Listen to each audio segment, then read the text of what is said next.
Move on to the duplicates worksheet. Another great new feature that they added in conditional formatting is the ability to highlight duplicate records.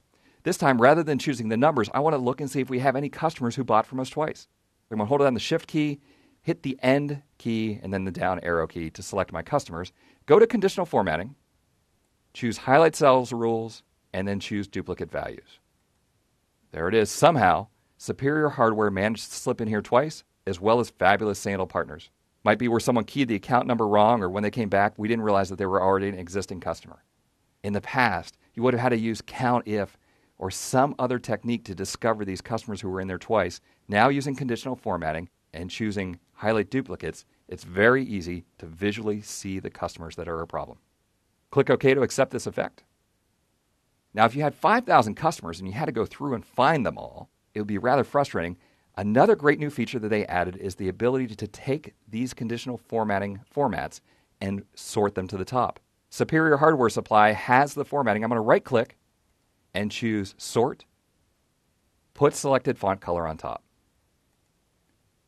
This is great. Excel was smart enough to realize that I did not have the entire range selected, and of course I do want to expand the selection, otherwise my numbers would be all wrong. We'll click Sort, and then all of the highlighted cells will be sorted together. Now in this case, A2 happened to be the selected cells, so the white cells ended up on top, and the highlighted cells ended up on the bottom. And there you go. Now all of our duplicate customers are sorted together. There's other instances where you might need to sort by color. If we move on to the next worksheet, the Sort Color worksheet, I run into people all the time that will mark cells with particular colors. Red means this, yellow means this, green means this. It was very frustrating in old versions of Excel because there was no good way to add up all the numbers that were red, or certainly no way to sort all the red cells to the top. Well, now in Excel 2007, we have the ability to sort or filter by color. You could right-click, as we did in the last example, but let's take a look at the full Sort dialog box. Select one cell in your data, and on the Data ribbon, choose Sort. Now, I want to sort by my 2008 field, so in the first drop-down, I'll choose 2008.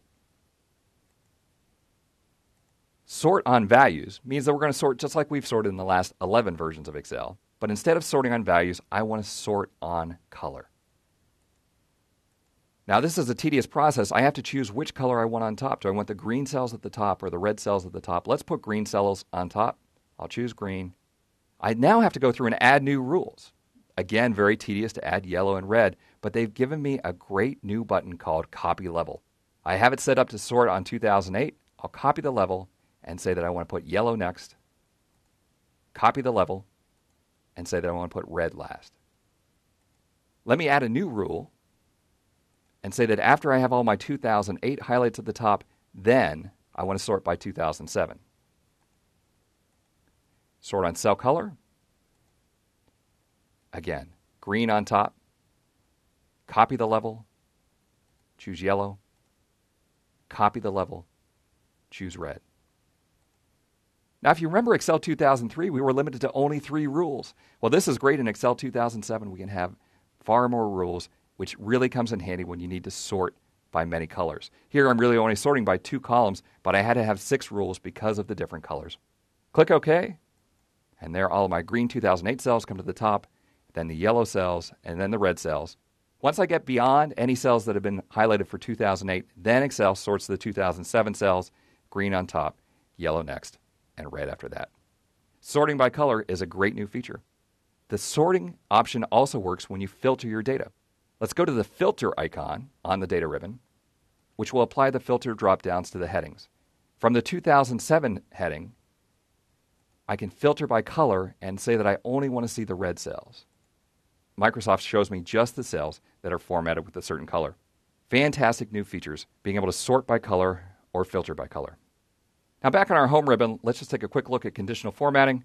If you've been using conditional formatting in the past, we always had the rules where we could highlight cells that were greater than, less than, between. All of those still exist. There's also new rules called top and bottom rules. This is where you can highlight all the cells that are above average, below average, cells in the bottom 10%, and even though that says bottom 10% and top 10%, you could actually say, I just need to see cells in the top 3 or bottom 5 or whatever number you want. Top 10 and bottom 10, again, could be top 5, top 20. Whatever number you need to highlight, it's there in the conditional formatting rules. Conditional formatting is something that's been around in Excel forever, but I dropped it out of my Power Excel seminar because it was so hard to explain. It was limited to only 3 rules. It was very kludgy. It is now such a wonderful thing in Excel 2007. Make sure that you investigate the conditional formatting rules that we have in Excel 2007.